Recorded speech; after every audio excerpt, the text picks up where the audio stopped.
घेतलेला आहे, नजीकच्या काळामध्ये बीड जिल्ह्याने घेतलेला आहे की एका प्रकरणावरनं अख्खा जिल्हा बदनाम होऊ शकतो, याचा अनुभव आपण काही महिन्यांपूर्वी काही वर्षापूर्वी घेतलेला आहे.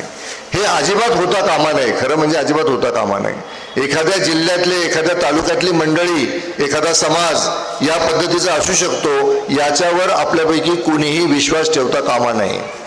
आपण भारतीय माणसांना, महाराष्ट्रातल्या नागरिकांना, बीड जिल्ह्यातल्या समाजाला बदनाम करण्याचं काम जर मीडिया म्हणून करत असू तर ते चुकीचं आहे, हे स्पष्टपणे सांगितलं पाहिजे.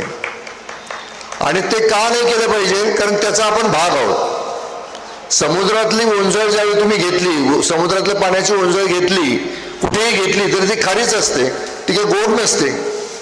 ज्या समाजाचा आपण भाग आहोत त्या समाजाविषयी सतत वाईट बोलणं, त्याच्याविषयी सतत वाईट लिहिणं, 4 जण